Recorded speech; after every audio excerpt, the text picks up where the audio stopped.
आज Doubtnut app download करें। Doubtnut पर अपने सभी गणित, रसायन विज्ञान, भौतिक विज्ञान और जीव विज्ञान के डाउट्स का करो सफाया। बस प्रश्न की फोटो खींचो, एक ही प्रश्न को क्रॉप करो और तुरंत वीडियो सोल्यूशन पाओ। अभी डाउनलोड करें। इस प्रश्न में दिया है लंबाई का एक नगण्य भार वाली डोरी, एक सिरे से यम द्रव्यमान का एक कण जुड़ा हुआ है तथा इसका दूसरा सिरा एक स्थिर कील से बंधा हुआ है। प्रारंभ में डोरी को क्षैतिज रखा जाता है तथा कण को ऊर्ध्वाधर दिशा में ऊपर की ओर v वेग प्रदान किया जाता है। यह वेग इतना ही है ताकि कण वृत्त को पूरा कर सके। सही कथन को चुने। हमें 4 विकल्प दिए, इनमें से सही कथन को चुनना है। तो जैसा कि क्वेश्चन में दिया है, अगर उसका हम डायग्राम बनाएं तो कुछ इस तरह से बनेगा। तो जैसा कि क्वेश्चन में दिया है, हमारे पास क्या है, एक एल लंबाई की डोरी है जिसका एक सिरा हमारा कील से जड़ा हुआ है, मतलब उसका जो बिंदु O है वो हमारा कील से बंधा हुआ है।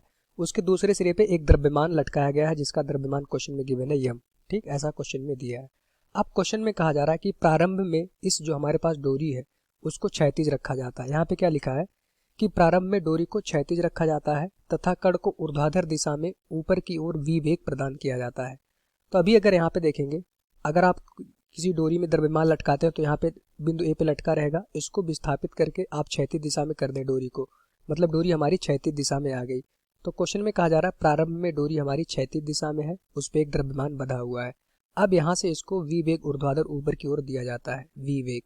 ठीक, तो क्वेश्चन में ये कह रहा है कि जो ये v वेग है, यह वेग इतना ही है कि ताकि कण वृत्त को पूरा कर सके। हमें पता है जब ऊर्ध्वाधर वृत्त में कोई कण गति करता है तो वृत्त को पूरा करने के लिए कण को कहाँ पहुंचना होगा, बिंदु C तक जाना होगा। जो है हमारा कण है जो रस्सी से बंधा हुआ जिसकी लंबाई L है, उसको बिंदु C तक पहुंचना होगा। ठीक, अगर एक बार कण हमारा बिंदु C पर पहुंच गया तो हम कहेंगे ये हमारा वृत्त पे गति करेगा, पूरा एक वृत्ताकार पथ को कंप्लीट करेगा। क्योंकि जो कण जो उच्चतम बिंदु होता है ऊर्ध्वाधर वृत्त में, उस पे जो वेग होता है वो हमारा क्या रहता है, शून्य नहीं रहता। यहाँ पे कण के पास जैसे ही बिंदु C पर पहुंचेगा उसके पास कुछ न कुछ वेग आ जाएगा और उसका जो वेग का मान होता है √g × r। r यहाँ पे हो जाएगा इस रस्सी की लंबाई। तो अगर बिंदु C पर हम किसी तरह इस द्रव्यमान को इतना वेग दे दें v कि ये हमारा द्रव्यमान बिंदु C पर पहुंच जाए, तो अगर एक बार बिंदु C पर पहुंच गया तो उसके पास कितना वेग हो जाएगा, √gl, और इस वेग से कण हमारा आगे की तरफ निकल जाएगा। अच्छा, जब उच्चतम बिंदु पे यहाँ पे पहुंच जाएगा तो यहाँ पे हम देखेंगे जो डोरी में हमारा तनाव होगा वो शून्य हो जाएगा, क्योंकि यहाँ पे देखेंगे जो भार होगा उच्चतम बिंदु पे कण का वो mg नीचे की तरफ लगेगा और तनाव का मान उच्चतम बिंदु पे शून्य हो जाता है, ये हमें पता है। ठीक, तो यहाँ पे अगर एक आंसर हमारा जो ऑप्शन में है उसमें लिखा है कि तनाव उच्चतम बिंदु पे कण का शून्य हो जाएगा, ये बिल्कुल सही है। उच्चतम बिंदु पे कण का तनाव शून्य हो जाएगा और ये जो mg रहता है वो हमें अभिकेंद्र बल देता है, क्योंकि mg हमारा इस वृत्त के केंद्र की तरफ लग रहा होगा। ठीक, तो ये mg हमारा अभिकेंद्र बल की पूर्ति कर देता है। तो ये कितना वेग होना चाहिए कि ये हमारा जो कण है जो रस्सी से बंधा हुआ है बिंदु B पर, इनिशियली यहीं पर है, क्वेश्चन में कहा जा रहा है क्षैतिज दिशा में है, इसको इतना वेग देते हैं कि वो हमारा वृत्ताकार पथ को गति करता है, पूरा कर लेता है। तो इसका मान होता है √3g r। r क्या हो जाएगा यहाँ पे L के बराबर, रस्सी की लंबाई। अगर इतना वेग कण को आप यहाँ पे दे देंगे तो ये कण हमारा बिंदु C तक पहुंच जाएगा। ठीक, इस तरह से गति करते हुए यहाँ पहुंचेगा और बिंदु C पर जैसे ही पहुंच जाएगा तो उसके पास √gl का वेग हो जाएगा और इस वेग से वो कण हमारा आगे की तरफ निकल जाएगा और इस तरह से वो वृत्ताकार गति पूरा करेगा।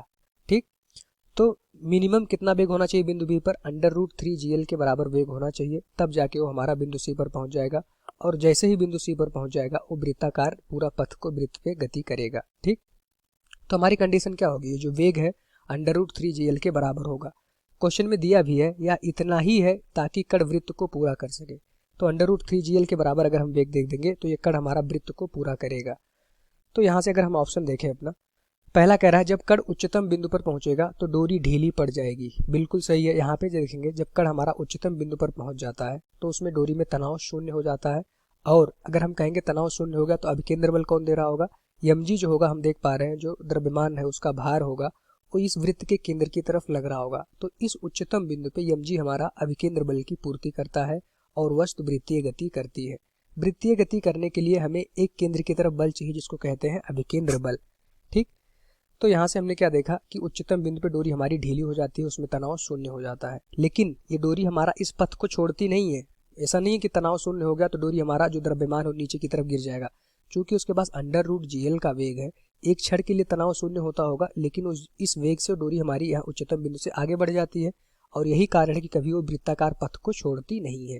ठीक, अगर यहाँ पे वेग शून्य हो जाता, v बराबर शून्य हो जाता, तो हमने देखा तनाव तो शून्य है, अगर वेग शून्य हो जाता तो वस्तु हमारा यहाँ से नीचे गिर जाती, वो वृत्तीय गति नहीं करता। इसलिए वृत्तीय गति कंप्लीट करने के लिए उच्चतम बिंदु पे अंडर रूट GL का वेग न्यूनतम होना ही चाहिए।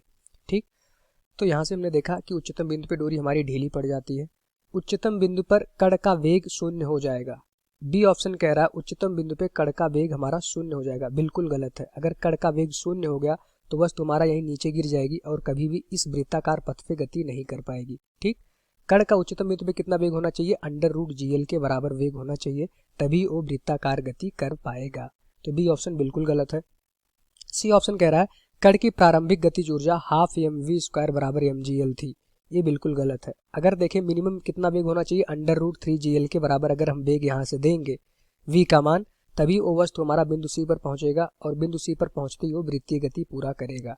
ठीक, तो अंडर रूट 3GL, अगर इसकी गतिज ऊर्जा निकालेंगे तो हाफ mv², v का मान कितना होना चाहिए, अंडर रूट 3GL यहाँ पे रख देंगे, half m into under root 3GL का होल स्क्वायर।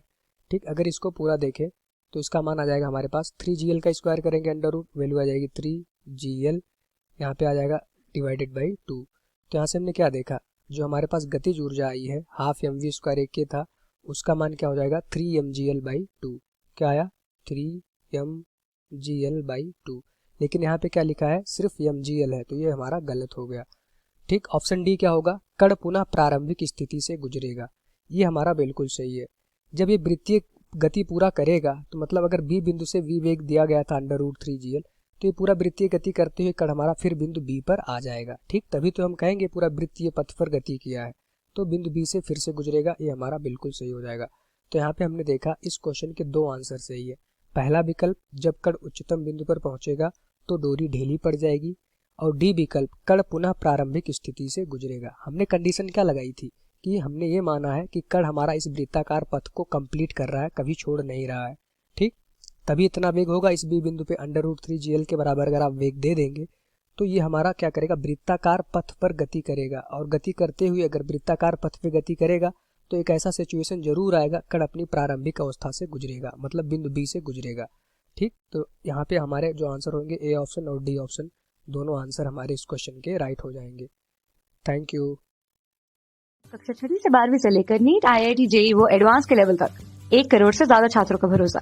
आज ही डाउनलोड करें डाउटनेट ऐप या व्हाट्सएप करें अपने सारे डाउट्स 8400 400 400 पर।